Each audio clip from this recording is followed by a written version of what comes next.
সকালবেলা ঘুম থেকে উঠে প্রথমে শুকরিয়া জ্ঞাপন করবেন আল্লাহর কাছে, যে আল্লাহ যে আপনাকে নতুন করে একটা দিনের সুযোগ দিয়েছে। দেন বলবেন আই লাভ মাই সেলফ, আমি আমাকে ভালোবাসি। আই লাভ মাই ফ্যামিলি, আমি আমার পরিবারকে ভালোবাসি। আই এম স্ট্রং, আমি অনেক শক্তিশালী। আই এম দ্য বেস্ট, আমি অনেক ভালো। Yes I can do this, অবশ্যই আমি এটা করতে পারবো। Every day every way I feel better, সব সময় সর্ব অবস্থায় আমি ফিল করি আমি অনেক ভালো আছি।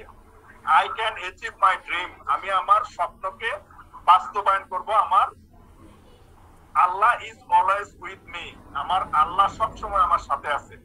এই পজিটিভ মেসেজগুলি যখন আপনি আপনার নিজেকে দিবেন, আপনি দেখবেন আপনার ব্রেইন অনেক ফাস্ট কাজ করবে, আপনার কাজের প্রতি অনেক আন্তরিকতা বাড়বে, আপনি খুব দ্রুত আপনার কাজের দিকে আপনি চলে যাবেন এবং কাজটা মনোযোগ সহকারে করবেন। মনে রাখবেন জীবনটা হচ্ছে আপনার, আর আপনার ফ্যামিলিটা হচ্ছে আপনার, আপনার ভবিষ্যৎটাও হচ্ছে আপনার।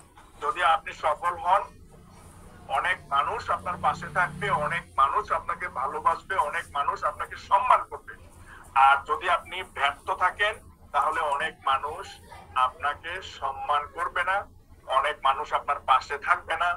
আপনার যারা ফ্যামিলি মেম্বার তাদের সাথে যে একটা ভালো বন্ডিং, এটাও থাকবে না। কারণ দায়িত্ব পালন করতে না পারলে পৃথিবীর কেউ আপন হয় না, প্রয়োজনেই প্রিয়জন হয়। যার প্রয়োজন ফিল আপ করতে পারবেন তারই আপনি প্রিয়জন হবেন।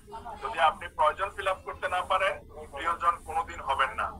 এটা মানে আমার অনেক বাস্তব অভিজ্ঞতা থেকে অনেক কথা আমি শেয়ার করলাম।